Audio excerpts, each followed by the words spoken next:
Sejam bem-vindos ao canal do Questionador. Quem poderá vencer Eduardo Cunha, o invencível? Pois é, esse homem apareceu na política nacional. Ele já existia, claro, há muito tempo.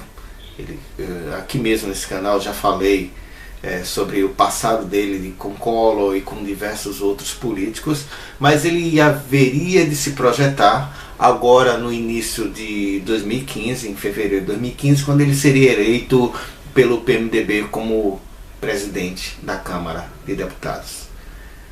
A vitória de Cunha foi muito festejada por muitos setores da oposição, pois acreditavam que Dilma enfrentaria muita combatividade.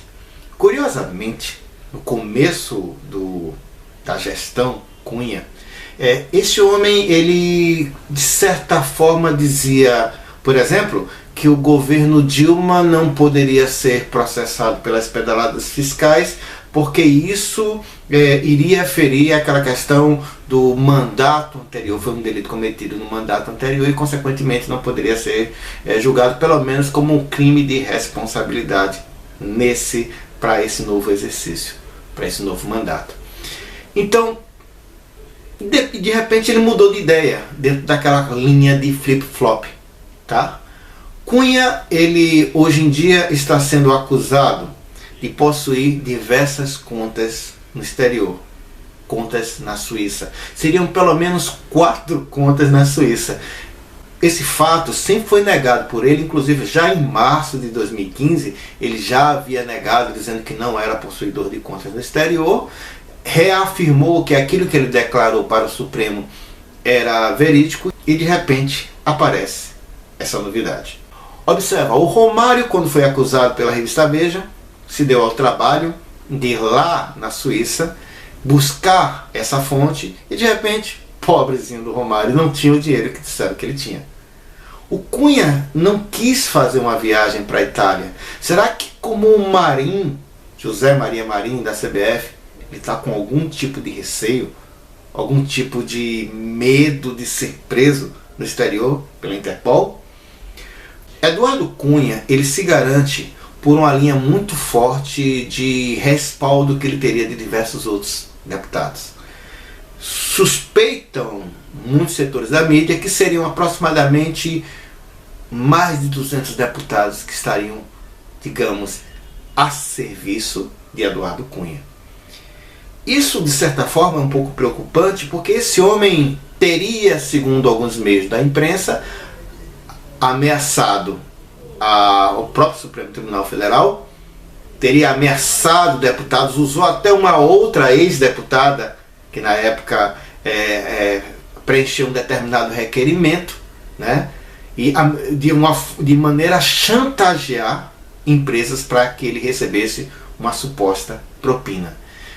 E a coisa não para por aí, né? Ou seja, nos parece crer que, se isso existir, o Cunha, ele se sente altamente protegido, especialmente no Conselho de Ética, onde ele tem maioria, especialmente na Câmara de Deputados, onde teria uma grande maioria de deputados a favor dele, e que nos parece também que, se isso existir, o Eduardo Cunha, ele tem um sistema muito forte de autoproteção, porque essas pessoas estariam vinculadas a ele. É aquela história, teriam, supostamente, o rabo preso.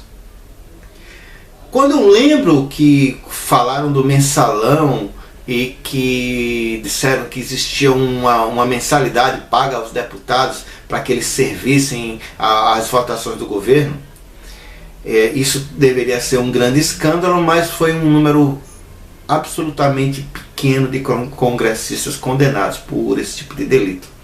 O que até se duvida da expressão mensalão, porque nos parece que ficou reduzido a um determinado meio de apoio.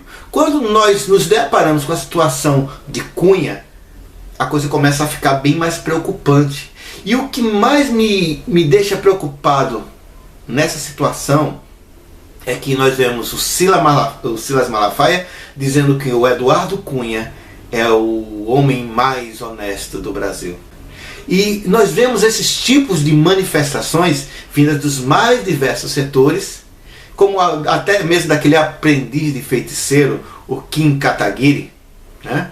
Que o Kataguri, não sei qual é o nome do rapaz, mas são pessoas que, não sei, talvez elas consigam enxergar alguma coisa que eu não estou enxergando em Cunha. Talvez o Cunha realmente seja um detentor de algum tipo de qualidade, ou talvez, no campo das ideias, a gente não pode afirmar porque não tem provas, ele seja um safado, um sem vergonha, um caloteiro, um pilantra, caloteiro? Eu falei caloteiro. Um chantagista, um filho de uma puta. Mas eu não tenho provas para isso. Então é melhor não dizer esse tipo de coisa. Porque se eu tivesse provas, eu diria: Cunha, Eduardo Cunha, você é um safado, um vigarista, caloteiro, falei caloteiro, um filho de uma puta, um bandido.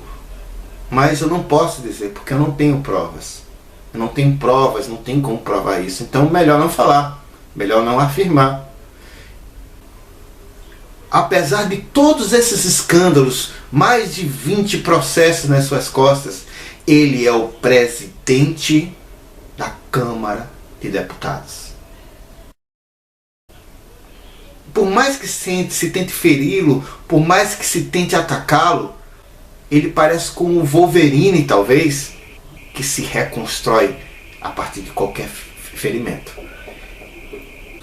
Então eu vejo a população brasileira completamente amarrada, presa, e vejo também que ninguém tem força o suficiente para lutar contra esse homem, se é que ele realmente tem algum delito. Se é que ele realmente cometeu algum pecado. No momento em que a nossa economia pede socorro, o homem Eduardo Cunha, presidente da Câmara, pede para fazer um shopping que vai custar mais de R$1 bilhão lá no Congresso Nacional. Nesse momento tão conturbado, esse Cunha, para poder ter poder de negociação, para poder implementar as suas ideias, ele vai e oferece pautas bombas para supostamente utilizar como moeda de troca. A moeda de barganha seria tão grande que, para que a presidente Dilma não seja impeachmentada do poder, ela precisa negociar com esse tipo de gente. Se é que isso tudo é verdade. Portanto, amigos, é muito importante que nós sejamos mais vigilantes com relação às pessoas que estão lá nos representando e se dizendo defensores dos interesses dos brasileiros. Pois, segundo parte da mídia, essa pessoa estaria lá para defender os seus próprios interesses. Pensamento bovino. Mais